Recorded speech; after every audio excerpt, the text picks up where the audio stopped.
अस्सलाम वालेकुम। मेरा नाम फरहान अहमद है और हम दराज के बारे में सीखने जा रहे हैं। मेरा जो मिशन है मेरा मिशन है कि कम से कम 10 बच्चों को 10 स्टूडेंट्स को पाकिस्तानियों को ई कॉमर्स सिखा दूँ। That is my mission. Let's move on to the next slide without wasting time. अच्छा, यहाँ पे हम इस सवाल के जवाब को देखेंगे कि वाई ई कॉमर्स। कारोबार करने के लिए, बिजनेस करने के लिए ई कॉमर्स है क्यों। देखें तो यहाँ पे पाकिस्तान में जो दो किस्म के या पूरी दुनिया में दो किस्म के बिजनेसेस हैं जो कि राइज हैं। एक है रवायती बिजनेस जिसमें आप दुकान लेते हैं किराए पे या अपनी दुकान वहाँ पे आप चीज़ें रख के फिर सेल करते हैं। एक है डिजिटल बिजनेस। ये डिजिटल जितने प्लेटफॉर्म्स हैं जस्ट लाइक फेसबुक एक डिजिटल प्लेटफॉर्म है, इंस्टाग्राम है, टिकटॉक है, अपना अमेजोन है, दराज है। ये सारे डिजिटल प्लेटफॉर्म्स हैं जहाँ पे चीज़ें रख के हम बेच सकते हैं, कारोबार कर सकते हैं। That is the right use of the digital platforms to earn the money. हम इन सारे प्लेटफॉर्म्स को जो कि majority of people are using to post the videos वगैरह यूजलेस वीडियोस को शेयर करने में, टाइम वेस्ट करने में इन चीज़ों का इस्तेमाल करते हैं। हम इन्हीं प्लेटफॉर्म्स को यूज़ करके, इस्तेमाल करके पैसे कमाते हैं। अच्छा, ये है ई कॉमर्स। और ई कॉमर्स जो है 46th लार्जेस्ट मार्केट बन चुकी है पाकिस्तान ई कॉमर्स की। और लास्ट 2020 में इसने तकरीबन 4 बिलियन यूएस डॉलर का रेवेन्यू जनरेट किया सिर्फ ई कॉमर्स ने। ये इतनी तेज़ी से फैल रहा है कि इसका मुस्तकबिल जो है वो बहुत ब्राइट है ई कॉमर्स का। ये क्यों ब्राइट है और क्यों हमें ई कॉमर्स की तरफ जाना चाहिए, इसके चंद पॉइंट्स जो है मैं आपके साथ शेयर करना चाह रहा हूँ ताकि आपको इसकी अहमियत का पता चले और इसको सीरियसली और संजीदगी के साथ आप इसके ऊपर काम करें ताकि आपको जो फ्यूचर में रिजल्ट्स हैं वो बहुत बेहतर मिले। बहुत से बच्चे जैसे कि मैथ्स जब हम पढ़ाने जाते हैं तो बच्चे इस वजह से मैथ्स या कोई और सब्जेक्ट नहीं पढ़ते कि उनको पढ़ने का शौक नहीं, या उनकी जो इंटेलिजेंस है या ब्रेन है वो बहुत एवरेज किस्म का है। बच्चे बहुत इंटेलिजेंट होते हैं, सिर्फ उनको ये सवाल का पता जवाब मिल जाए ना कि ये जो मैथ है या फिजिक्स है या केमिस्ट्री है ये जो बच्चा कर रहा है, ये बच्चे को बता दें कि ये क्यों करना चाहिए, उसको इसका क्या फ़ायदा होगा। जब बच्चे को इस चीज़ का पता चल जाता है ना कि इसका क्या फ़ायदा है और वो क्यों करे इस चीज़ को, तो वो इसमें इंटरेस्ट लेना शुरू हो जाता है और वो खुद ब खुद जो है मेहनत करके आगे बढ़ना शुरू हो जाता है, बजाय इसके कि टीचर्स या पेरेंट्स उसको फोर्स करें या धक्का दे दे के उसको लेके चलें। इसीलिए मैं अपनी जो आज की क्लास है या दराज के बारे में, इसमें इस सवाल का जवाब सबसे पहले बता रहा हूँ कि ये ई कॉमर्स क्यों ज़रूरी है, हम इसको क्यों करें। जब ये क्लियर हो जाएगा ना क्यों, तो बच्चे या स्टूडेंट्स या आप लोग इसमें ज़्यादा इंटरेस्ट लेंगे और इसको ज़्यादा तवज्जो के साथ जो है इसके ऊपर फोकस और मेहनत के साथ आगे बढ़ने की कोशिश करेंगे। अच्छा, ये क्यों करने में, ये एक तो ये है कि वो 46 लार्जेस्ट मार्केट बन चुकी है पाकिस्तान ई कॉमर्स की। दूसरा, अगर हम अपने ई कॉमर्स को रवायती बिजनेस के साथ कंपेयर करें तो ई कॉमर्स में आपको कोई किसी किस्म की दुकान नहीं चाहिए काम करने के लिए।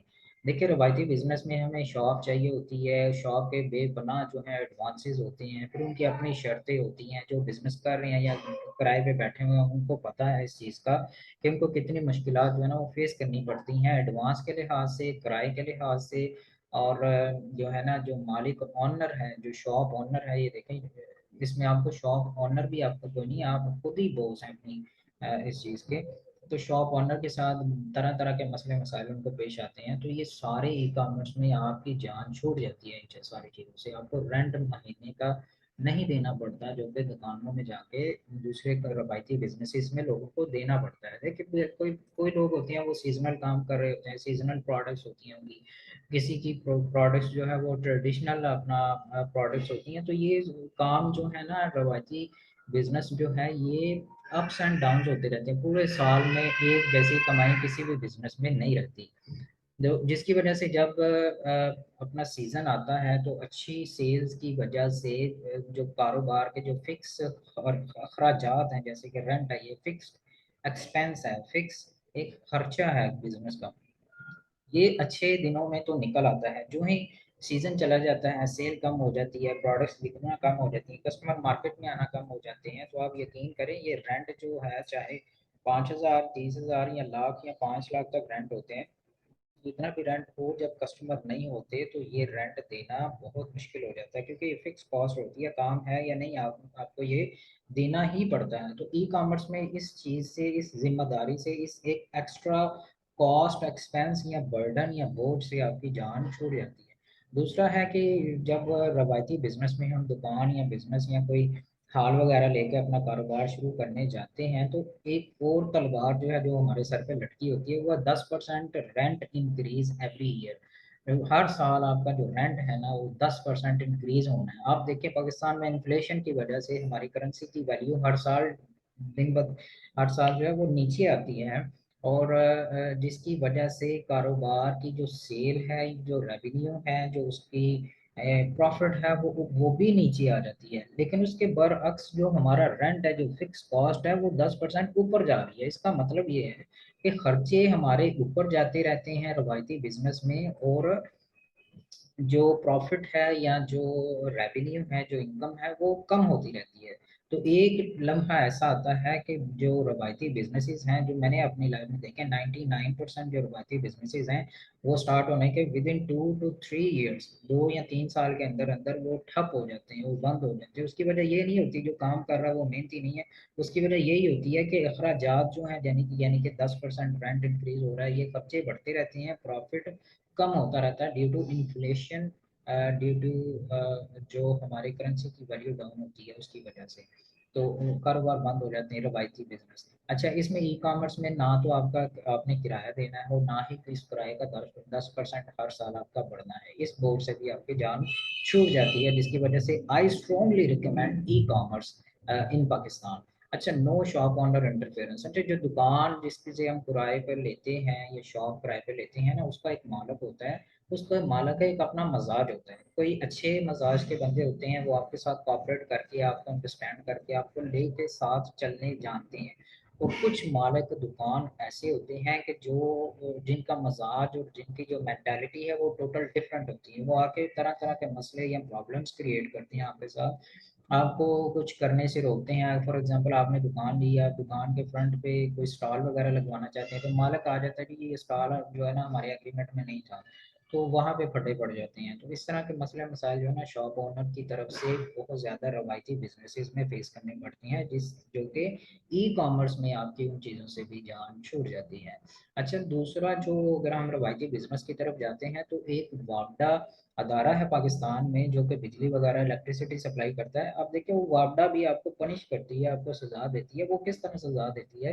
वो इस तरह के, अगर आप दुकान का मीटर है आपका, तो आपको वो यूनिट जो है ना जनाब, 35 से लेके 55 रुपीज़ पर यूनिट तक, मैंने बिल देखे हैं जिनको ये टैक्स वगैरह डाल के ओवरऑल एवरेज निकालें, तो 55 रुपीज़ पर यूनिट तक उनको पड़ रहा है।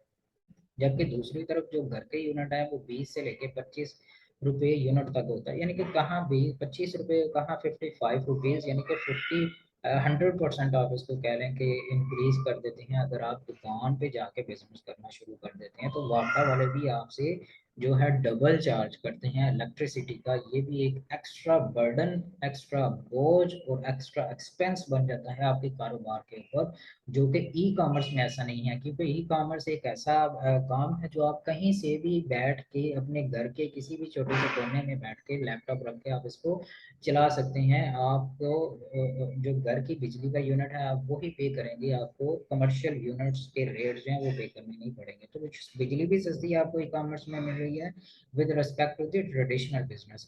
अच्छा जी, नेक्स्ट पॉइंट है वो नो, इसको चले हम जो है ना थोड़ा सा डिटेल्ड टॉपिक है, इसको हम राइट नाउ उसको थोड़ा सा स्किप करते हैं। तो नेक्स्ट चलते हैं, स्टार्ट विद लिटिल और नो मनी। ये ई कॉमर्स एक ऐसा काम है जो कि बहुत थोड़े पैसों से या बगैर पैसों के भी ये काम शुरू हो जाता है। वो कैसे शुरू होता है वो आगे चल के हम इस बिजनेस में, इस कोर्स में जो है ना सीखेंगे इंशाल्लाह। तो दूसरा, रिवायती बिजनेसेस में आपको पता है कि काम शुरू करना हो तो सबसे पहले दुकान लेनी है, दुकान के जो एडवांस है वो देनी है, फिर उसका रेंट देना है, फिर उसकी रेनोवेशन और डेकोरेशन वगैरह उसकी करनी पड़ती है। क्योंकि जो भी दुकान है वो आपकी एक्सपेक्टेशंस के मुताबिक नहीं होती। आप उसको थोड़ा बहुत जो है ना मॉडिफाई करना पड़ता है, पेंट करनी है, उसका फर्नीचर, डेकोरेशन, लाइटिंग वगैरह वो सारी करनी होती है। तो ये इनिशियल कॉस्ट्स होती हैं आपके बिजनेस को स्टार्ट करने के लिए रवायती बिजनेसेस में, जो कि बास टाइम 1 लाख से शुरू होके 25-30 लाख रुपए तक ब्रांड्स जो है ना वो इसके ऊपर खर्चा कर देते हैं just to start the business in traditional way. अच्छा, ई कॉमर्स में इस तरह का कोई मसला मसाइल नहीं है, आप बहुत कम बल्कि बगैर पैसों के भी इसमें काम शुरू कर सकते हैं। ये एक इसकी खूबसूरती है जिसकी वजह से मैं रिकमेंड करता हूँ या जिसको मैं प्रमोट कर रहा हूँ पाकिस्तान में ई कॉमर्स को। अच्छा, दूसरा है कि no geographical boundary. E-commerce में आपके पास कोई जियोग्राफिकली आपकी हदूद नहीं है कि आप जो है ना सिर्फ और सिर्फ अपने मोहल्ले में चीज़ बेच सकते हैं, जैसे कि रवायती बिजनेसेस में था। ई कॉमर्स में ना सिर्फ आप अपने मोहल्ले के कस्टमर आपके पास आपकी शॉप या आपकी प्रोडक्ट्स देख सकते हैं, बल्कि आपकी सिटी के, बल्कि पूरे पाकिस्तान के, और अगर आप डिफरेंट प्लेटफॉर्म्स यूज़ करें, international platforms just like Amazon, तो पूरी दुनिया में आपकी प्रोडक्ट्स जो है वो कस्टमर आके खरीद सकते हैं। दूसरी तरफ ट्रेडिशनल वे ऑफ बिजनेसेस में एक लिमिट लग जाती है। वो लिमिट ये है कि जिस एरिया में आपने दुकान खोली है उस एरिया के करीब तरीन के जो लोग हैं, जो 10 किलोमीटर तक के रेडियस के लोग हैं, वो ही आपके कस्टमर होंगे, वो ही आपसे खरीदते हैं। उससे दूर के या पूरे शहर के दूसरे कोने से या दूसरे शहरों से लोग आके आपसे बहुत बहुत बहुत बहुत कम चांसेस हैं कि वो आपसे आके वो चीज़ खरीदें। उसकी दूसरी तरफ ई कॉमर्स में आप गुजरांवाला में अगर आपकी शॉप है तो लाहौर का बंदा भी आपसे चीज़ें खरीद रहा है, तो फैसलाबाद का बंदे भी आपसे खरीद रहे हैं, जनाब इस्लामाबाद, रावलपिंडी, जेलम, चकवाल, मर्दान, बलूचिस्तान, कराची, व्याड़ी, सब लोग आपके प्रोडक्ट्स को देख सकते हैं और आपसे खरीद सकते हैं। तो आप देखें इस काम की जो ब्यूटी है वो ये है कि लिमिट जो है ना ये ख़त्म कर देता है। You have complete access to the all Pakistan, not in the major cities but the remote areas of the Pakistan। आप पाकिस्तान के सिटीज के अलावा जो उनके दूर दराज के इलाके हैं उनको भी आप जो है ना टारगेट कर सकते हैं, वहाँ पे भी आपकी प्रोडक्ट्स की रसाई हो जाती है बहुत आसानी से, बगैर रेंट, बगैर ये वाले जो अखराजात हैं दूसरे रवायती बिजनेसेस के। तो ये एक खूबसूरती है कि इसमें जो है ना जियोग्राफिकल बाउंड्रीज नहीं है। तीसरा सेकंड लास्ट पॉइंट हमारा है कि लिमिट्स ऑफ अर्निंग, इसमें कोई अर्निंग की लिमिट नहीं है आपकी। आप जो है ना, क्योंकि आपके जो एरिया आपका कस्टमर है उसकी लिमिट नहीं रही, आपके एरिया की लिमिट नहीं रही, तो आपकी जो है ना अर्निंग की भी इसमें लिमिट नहीं रही।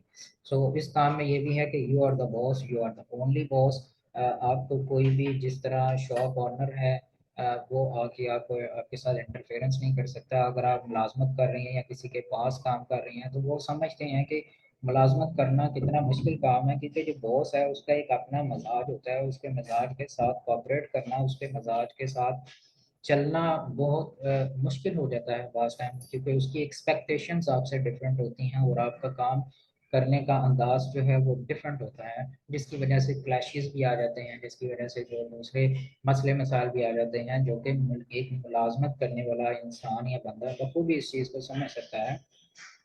दूसरा इसमें जो है ना ई कॉमर्स में यू और द बॉस, आप ही बॉस हैं, आपके सर के ऊपर कोई बॉस नहीं है। आप अपनी मर्जी, अपने मजाज, अपने मूड और अपने टाइम, अपनी जगह और अपनी आसानी के लिहाज से इस काम को, इस बिजनेस को लेके चल सकते हैं। आपके आपके ऊपर कोई भी बॉस नहीं है जो आपको रोक टोक करे, जो आपके ऊपर आके आपको जो है ना अपने तरीके से चलाने की कोशिश करें। तो यू आर द बॉस इस काम में। That's why I strongly recommend, ये पॉइंट्स हैं जिनकी वजह से मैं बहुत ज़्यादा इस बात पे जोर दे रहा हूँ कि ई कॉमर्स एक फील्ड है, इस फील्ड की तरफ आए बच्चे, स्टूडेंट्स, बड़े, जो भी इस काम को करना चाहते हैं वो इस चीज़ में आए। I strongly promote and I am going to help you, all of you. मेरी टीचिंग्स, मेरी सपोर्ट सारी की सारी आपके साथ है। तो इंशाल्लाह till the next lecture, see you, thank you, अल्लाह हाफिज़।